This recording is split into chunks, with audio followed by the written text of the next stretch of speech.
The Gibson twins were born more than 20 years after conception. Emma Gibson was conceived in 1992, but not born until 2017. Her biological sister was born 3 years later. How is this possible? Emma, born November 25th, was frozen as an embryo. It was stored in the liquid nitrogen tank at -396 degrees Fahrenheit. The embryo was donated to the National Embryo Donation Center. In 2017, a fertility specialist thought it out. It was then transferred to the uterus of Tina Gibson. The NEDC is a Christian-based nonprofit. It exists to save frozen embryos from destruction. During fertility treatments, people often have multiple embryos. They usually choose the most viable ones for pregnancy. They then need to decide what to do with the others. They can store them, dispose of them, or donate them to science. They may also donate them to a clinic like the NEDC. Medically, the amount of time an embryo is frozen is not important. The risks all come at the moment of thawing it out. If it survives the process, it can result in a healthy pregnancy. About half of transfers performed by the NEDC result in live births. The center has already facilitated over 1,200 successful deliveries.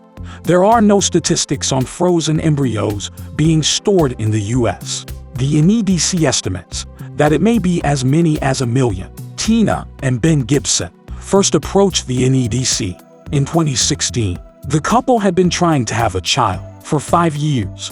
They didn't care about the age of the embryo. They just wanted the child to look similar to them. It turned out Emma had been conceived 25 years earlier. It was just a year earlier than her mother. In 2020, the Gibsons decided to have another child. They once again turned to the NEDC.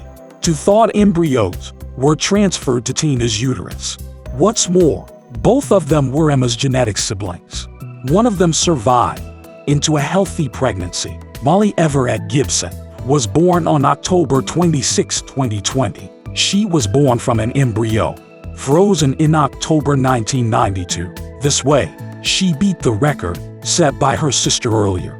A new record was set on October 31, 2022.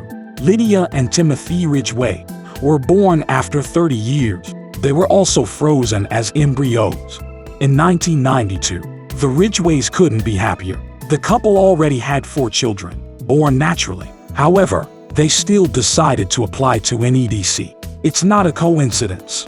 The embryos they got were so old. The parents asked for a category called special consideration. It meant embryos that were hard to find recipients for. They had the NEDC thaw 5 embryos in February. 2 of them were not viable. The doctors recommended using just 2. Multiples can cause problems in pregnancy. However, Rachel Ridgway wanted to transfer all 3. 2 of the transfers resulted in 2 healthy babies. It's possible even older frozen embryos had been used before. Fertility clinic records are private. There are no databases on the ages of embryos. In the end, it doesn't really matter. What matters is that there's another way to create happy families.